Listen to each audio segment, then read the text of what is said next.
So today we will talk about communication styles. As we all know, there's a lot of difference between how Westerners and people from the East communicate. So there are times where people talking that way, it's kind of weird. So I will talk about communication styles, and then teacher Zhao will talk about family positions and familial phrases. We'll learn some Chinese, and then we'll have the QA session. And the same as last time, everyone, please, during the class, if you have questions, more than welcome to type in the question in the chat box or in the QA place. But if there's chat, we can chat afterward, because otherwise our computers will freeze really bad. So we want to offer the best experience to everybody. So here, communication styles. In our first class, we talked about what is communication. Communication is a process where people encode a message, send it, and then the receiver would decode the message. A communication, the message is usually symbolic. It is usually a process where people interact and reach an agreement of what the message means. But how do you interpret a message? Well, here comes in the idea of communication styles. Meta message that contextualize how individuals should accept and interpret a verbal message. This is called communication styles. So there are several different dimensions that we can use to measure communication styles. And today we will talk about direct and indirect dimensions. So direct and indirect dimensions are used to measure the extent speakers reveal their intentions through explicit communication. So how much do you say what you're thinking? When we look at this picture, we can see on the left, the blue picture, the speaker usually says what he or she means. So that's a more direct style of communication. While the picture on the right, the red one, this picture shows that what the speaker says is not always what he or she means. So sometimes you have to sense, get the hint, and try to understand what that person is actually going for. So I'd like to share a case study.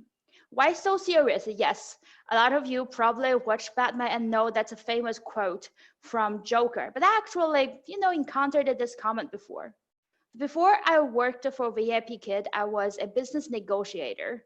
I graduated from University in Florida, and then I went to Orlando to work for a hospitality company. In that company, my main job was going to different hotels to get contract, to get best rate, and make sure we're competitive. So while I was in the US, the job was fairly easy. We have this grand presentation, and then we just go into the hotel, we wow them with all the content that we have in the presentation, and then we get the contract. Works very well. Actually, I had several pretty good deals signed that way.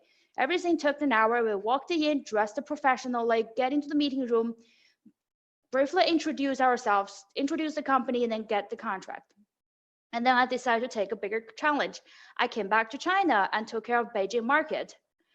And I did my thing. I called like, hey, I'm gonna visit your hotel and let's see if we can get a contract.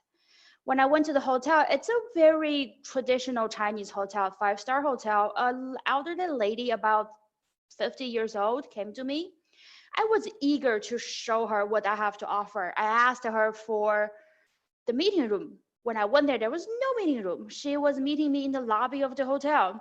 And then while I was eager to get to my point, she said, no, it's fine. Let's have some tea. And then she proceeded to ask how old I am, if I'm married, do I have kids? And then she told me that her kid is about the same age. I was like, oh my God, lady, what are you doing? I have only an hour. Why are we not talking about business? And then she's like, well, our hotel has a really beautiful garden. You should definitely check that out. She took me to the garden. That was after an hour since our meeting. I haven't gotten anything done. And then she took me to lunch after visiting the garden. And after lunch, she's like, why so serious? You're American, that style of doing business. No. In Beijing, we don't do that. Calm down. Why so serious? Enjoy some food, enjoy the tea, enjoy the weather. Let's, know each other. And eventually, I was in the hotel for 3 hours. the last 15 minutes, it's when we finally got to the contract, the business part.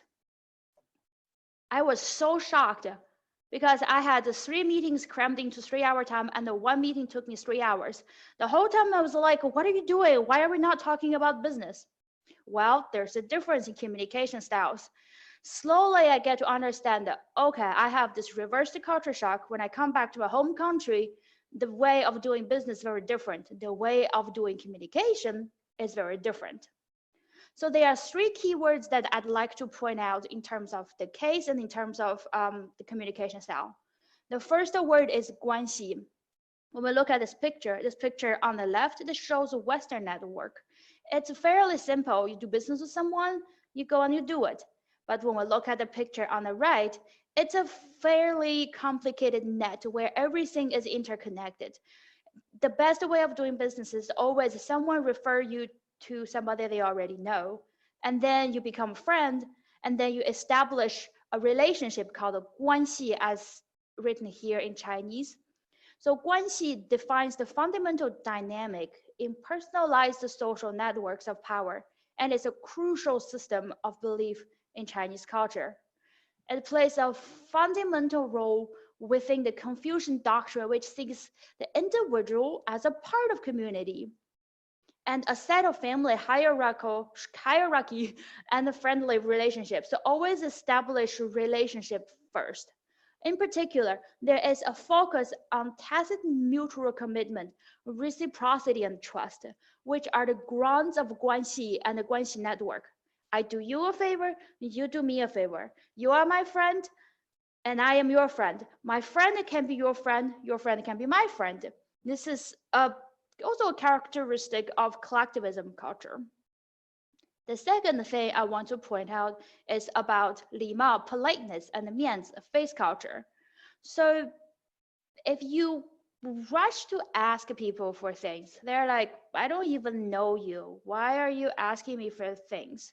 So a lot of times you want to establish relationship first, and then you hint what you want. So by not clearly asking for something, I do not lose face if I get a rejection. And at the same time, if I'm on the receiving end, by not clearly rejecting people, I do not hurt the other people's face. So in the future, we can still do business. An example, so if I am at my friend's home and I stay there for a while, and if I'm hungry, I won't say, hey, Yi, I'm hungry, I want food. I'd say, hey, Yi, it's 8 p.m. I had a really small lunch. And then if you get my hand, you'd say, oh, well, go ahead. I have leftover in the fridge.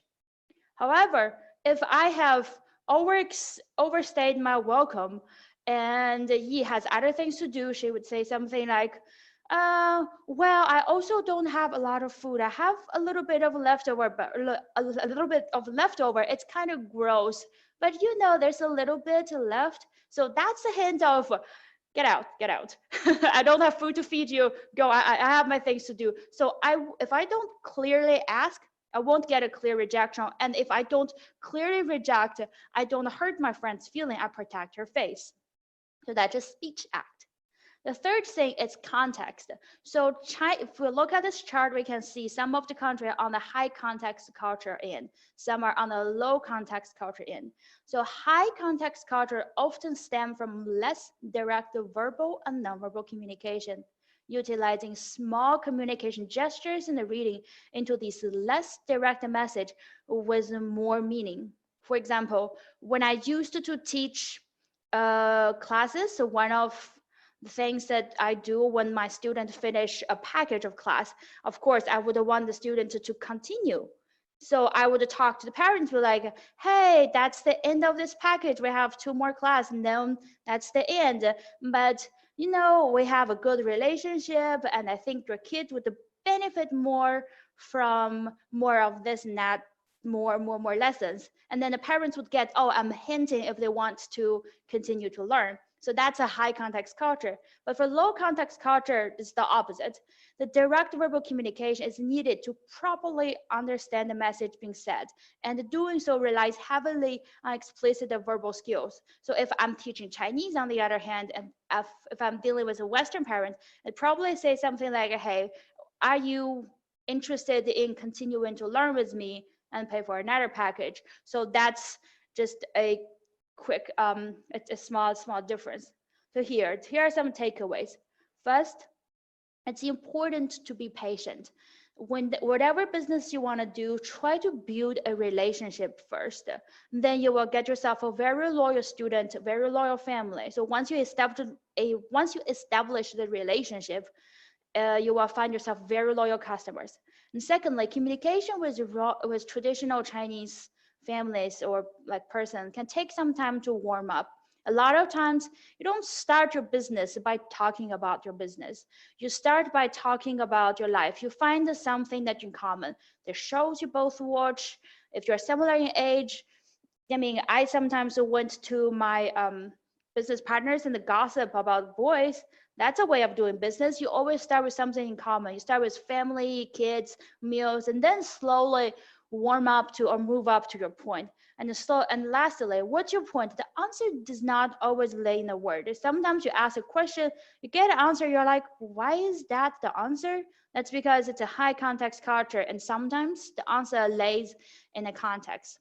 And lastly, I see several people talking about this on the official Facebook group about the meanings of a dino family. Since we will be talking about families today, and I also realized I lost the face because the first time in the first class I called the Dino Dad Hugo Bacon Daily.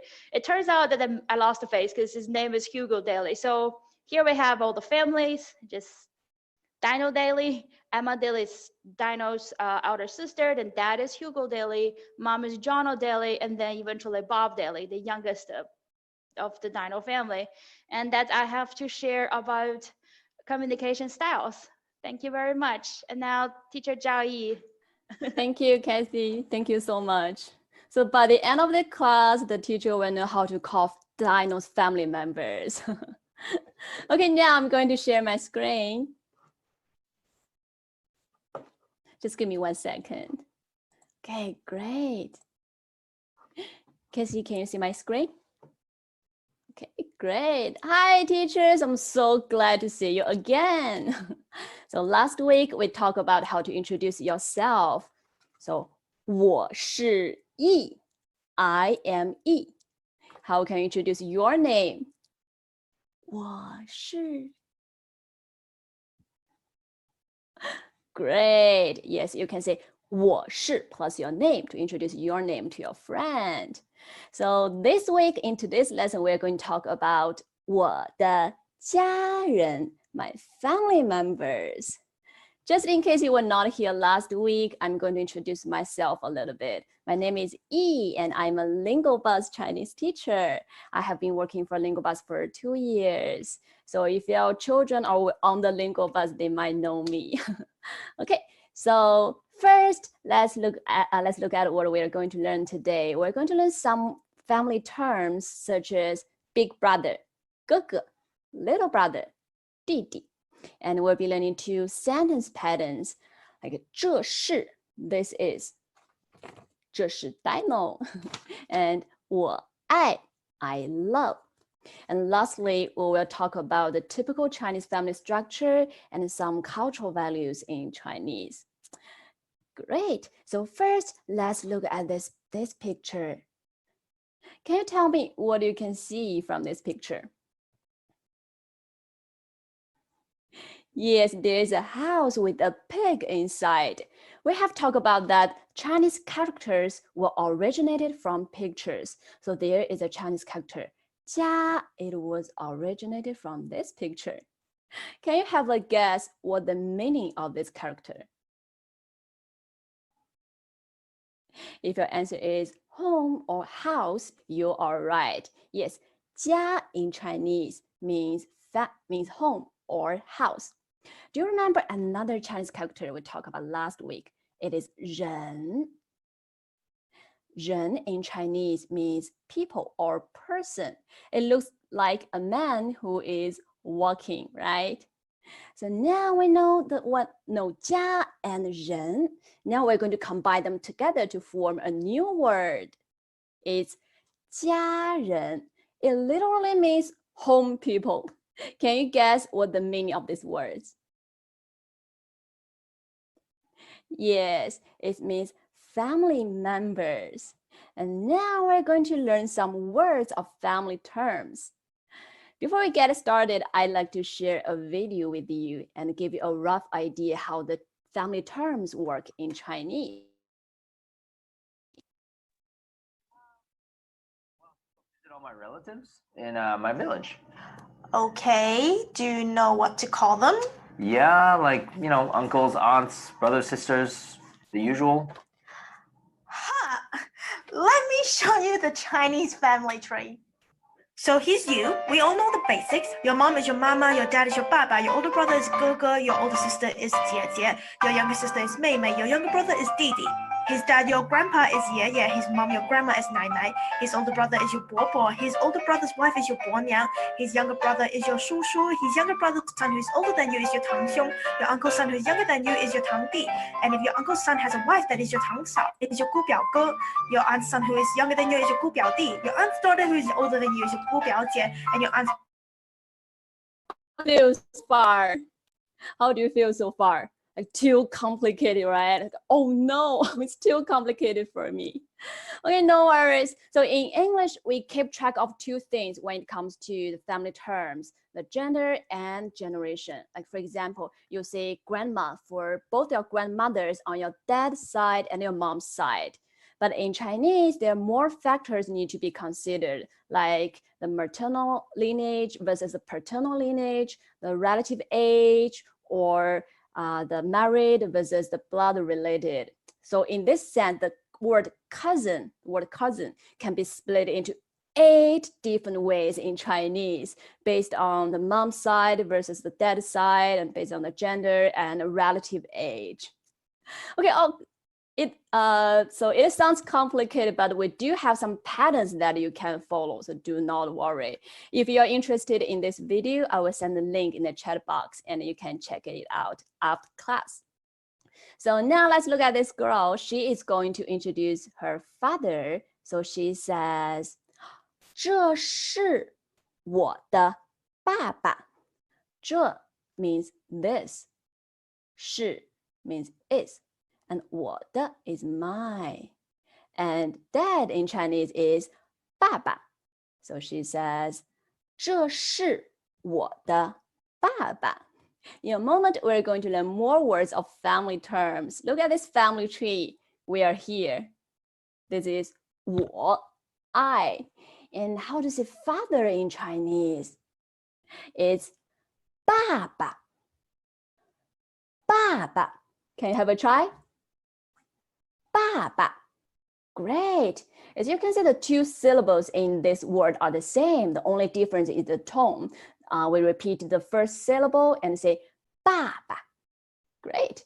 How to say mother in Chinese is 妈妈. 妈妈. Can you have a try? 妈妈. Great. So the older brother in Chinese is 哥哥. 哥哥. It's your turn. 哥哥. Great. So older sister in Chinese is 姐姐. 姐姐. The two syllables are the same, right? 姐姐. It's your turn. 姐姐. Great. So the little brother in Chinese is 弟弟. 弟弟. Have a try. 弟弟. Great. So last one, little sister in Chinese is 妹妹. 妹妹. Have a try. 妹妹. Great. So now let's read these words together. 爸爸. 妈妈. 哥哥.姐姐，弟弟，妹妹。Great job, guys. Okay, now let's fill in the blanks with these two words here. 爸爸 and mama. You can just call out the number that goes here. So which word goes here? Father in Chinese. 爸爸 or mama. Yes, the first one to write is 爸爸. So mother in Chinese is the second word, mama. Like mom, mama. It's pretty easy, right? Okay, now you're going to fill in the blanks with these two words, 哥哥 and 姐姐. So which one goes here? The older brother in Chinese. Which number? Number 1 or number 2? Yes, if your answer is number 1, you are right. It's 哥哥. So older sister in Chinese is the second word, 姐姐. 姐姐. Great. Now you're going to fill in these two words, 妹妹 and 弟弟. Which number goes here for little brother? The first one or second one? Great, the second one, 弟弟. So little sister is the first words, 妹妹. 妹妹. Great. So this page is more challenging. You are going to fill in 4 words. We can just call out the number that matches the picture. So what is older brother in Chinese? We have 弟弟, 姐姐, 哥哥, and 妹妹. If your answer is number 3, you are right. Great. So older brother is 哥哥. How about big sister? 弟弟, 姐姐, or 妹妹? Which one is right? Yes, it's 姐姐, the second one, 姐姐.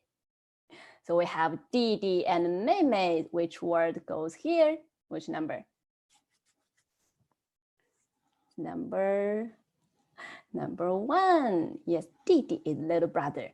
And so the last one is 妹妹, little sister, 妹妹. Great. Okay, now I'm going to read out the words one by one, and you're going to tell me which picture matches my word. You can just call out the number on the picture. Okay, the first one, please listen carefully. Mama. Mama. So which picture shows mama? Which number? Yeah, this one is pretty easy. The first one, mama. Next one, 姐姐. 姐姐. Which picture shows 姐姐? Great. So 姐姐 is number 4. This one. 姐姐, the big sister. Okay, next one, 弟弟. 弟弟. Which one is 弟弟? Which number? Yes, it's number 5. Little brother, 弟弟. So 爸爸. 爸爸 is pretty easy, right? The second one, 爸爸. Okay, we have 2 more words. 哥哥. Which one is 哥哥? Which picture shows 哥哥? Great. So number 3 is 哥哥. So the last one we have 妹妹. So 妹妹 is the little sister in Chinese. Did you do it right? If you get all of them right, give yourself a pat on the shoulder. Great. Okay, now let's learn how to introduce someone. So we can use the structure 这是. So 这 means this. 是 means is. You can use the structure 这是 plus the name of your friend. For example, this is Mary. We can say 这是 Mary. And this is our friend Lily. We can say 这是 Lily. 这是谁? 这是 Dino. Okay, great. Let's look at more sentences here. If you want to say this is David, you can say 这是 plus the name of friend, David. 这是 David. if you're going to introduce your big sister, you can say 这是 this is 我的 means mine in Chinese. So do you remember the subject pronoun I is 我? If you add the after, you can get the possessive adjective mine 我的. So mine in Chinese is 我的姐姐. So this is my big sister. 这是我的姐姐. Can you have a try? 这是我的姐姐. Great. Okay, now you're going to introduce your father. This is my father. Can you have a try? So how can you introduce your father to your friends? You can use a structure. 这是. Yes, we can say 这是我的爸爸. This is my father. 这是我的爸爸. Great. Okay, our friend Lily, she is going to introduce her family members to us by saying the following sentences. So the first one is 这是我的哥哥. This is my big brother. The second one, 这是我的妈妈. This is my mother. And the last sentence, 这是我的爸爸. This is my father. You are going to help Lily to introduce her family members. So now Lily is going to introduce her big brother. What is Lily gonna say? So the first sentence, second sentence, or the last one? Please give me the number. 1, 2, 3. Which one? Yes, it's the first one. Can we say it together? 这是我的哥哥. Great. And now Lily is going to introduce her mother. So what's Lily gonna say? Which one? The second sentence or the last one? Yes, the second one. Let's say the sentence together. 这是我的妈妈. Great.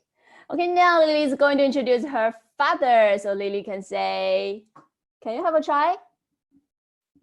这是我的. Great. Lily says, 这是我的爸爸. Great. How would you introduce Dino? You can say, 这是 Dino. 这是 Dino. Okay, great. Now let's learn how to say I love you in Chinese. Very romantic, right? So 我 in Chinese, I in Chinese is I. So love in Chinese is 爱. And you in Chinese is 你. So I love you in Chinese is 我爱你. 我爱你. Can you have a try? 我爱你. 我爱你们. I love all of you. Okay. Now, so the verb love in Chinese is 爱. So when you say 爱, you need to wide open your mouth. 爱, 爱, 爱, 爱. Let's look at more sentences here. So basically, the sentence structure is A loves B. So A, I, B. Okay, so I love you is 我爱你. Your turn. 我爱你. Great. So you can just change the subject and object to make your own sentences. For example, if you want to say, I love my little brother. I love my little brother. You can say, 我爱我的弟弟. 我 is I is love. 我的 is mine. And 弟弟 means little brother in Chinese. So it's 我爱我的弟弟. Great.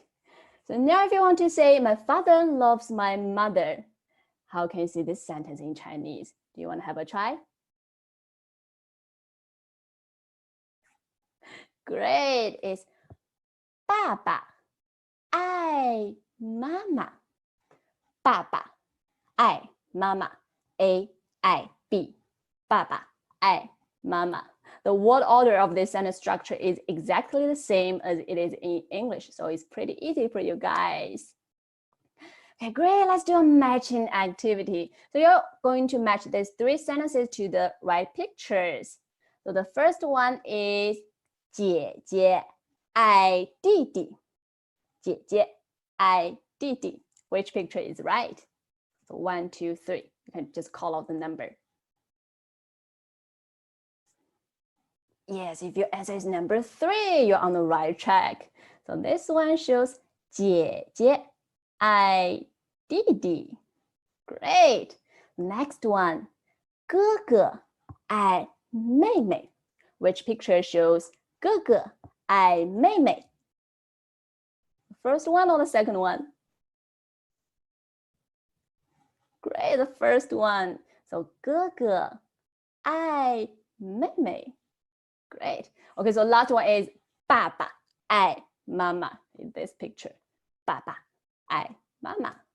Good job, guys. I'm so proud of you. Okay, now let's take a little break and listen to a song of family members.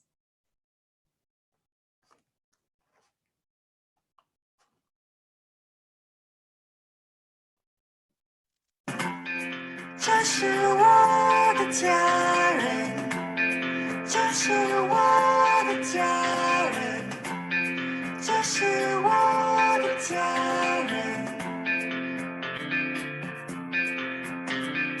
我爱我的爸爸，我爱我的妈妈，我爱我的哥哥，我爱我的弟弟，我爱我的姐姐，我爱我的妹妹，我爱他们。 If you're interested in this song, I'm going to send the link in the chat box and you can check it out after class. Okay, we have talked about the different words of family terms, and now we're going to talk about the typical Chinese family structure and cultural heritage. So throughout history, family has been considered the base of Chinese society. So the traditional Chinese family structure and valued still hold a prominent position nowadays. So different from the structure of nuclear family, the typical Chinese family structure is what we call extended family. So extended family have grandparents, parents, and kids. So usually Chinese grandparents take care of their grandchildren when the parents go out for work. As you can see on these pictures, we have in this family we have two elders on mom's side and grandparents on father's side, one young couple and one to two kids. Some grandparents even migrate to a new city to help taking care of their grandchildren. So on the other hand, the young couple are responsible for looking after the elders when elders are sick. So this is our typical Chinese family structure. Now you might be wondering why there are only 1 to 2 kids in each family. That was because of the one family, one child policy that we implemented from 1982. So traditionally, Chinese people think that the more children you have, the more prosperous your family will be. So in the middle of the 20th century, China's population was growing too rapidly. So given the economic and social given the context of economic and social development, the purpose of this policy was to reduce the growth rate of China's enormous population. It did bring some positive effects, but it also brought a problem: population aging. So from 2015, the one-child policy was relaxed and we implemented a two-child policy. Okay, so now you have had a basic understanding of typical Chinese family structure. And in each family, there are some important cultural values that were passed down from generations to generations. Like for example, the elders were well respected in the family and the children are need to be taken good care of. So we have a famous Chinese proverb here. So it's 老吾老以及人之老，幼吾幼以及人之幼. What does it mean? It means that you need to extend your respect for your aged parents to all the aged in the society, and you need to extend your love for your own children to all the children in the society. So this is a one important Chinese verb, like we know in every family. And so besides teaching the young generation this Chinese cultural value verbally, we also have a special custom to constantly remind the young generation about the importance of these Chinese values. Let's look at this picture. Do you notice anything special? There are some Chinese characters on the board. Great. So these Chinese characters are the Chinese proverbs or some wise words from our ancestors. And Chinese people like to hang this board over the door or on the wall in their study room. So this is our unique way of reminding young generations of this wisdom from our ancestors. So now we're going to look at some popular and important Chinese values here. So the first one is 上善若水, 上善若水. So what does it mean? It means that the best virtue is like water. Why? Because water benefits everything, but it does not compete with them. So it's the first one. The second one is 淡泊明志. 淡泊明志. What does it mean? It encourages people to live in a simple life, like be indifferent to the fame and fortunate, and pursue your own dream and goal by living in a simple life. Next one is 厚德载物. 厚德载物. What does it mean? It literally means great virtue can carry all things. And it also means one should be broad-minded, open-minded, and care for all the things and people on the earth. Next one is 福瑞祥和. 福瑞祥和. So all the Chinese characters in this proverb all have the same meaning of lucky, auspicious, or fortunate. So basically, it wishes a family luck all the time. The last one is about family. It's 家和万事兴. 家和万事兴. What does it mean? It means a family living in harmony will prosper in all aspects. This one is my favorite one because it's about family, and family is the most important thing in my life. So now if you are going to pick one of them and hand the board in your study room, which one would you choose? Which one do you like the most?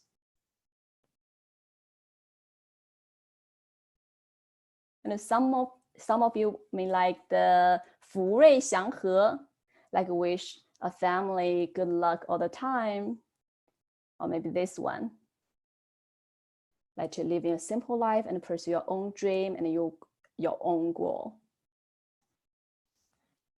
Okay, great. If you are interested in these Chinese proverbs, I will also send them in the chat box, and you can even practice to write them down on a paper or hang it on the wall in your study room. Okay, great. Now we're going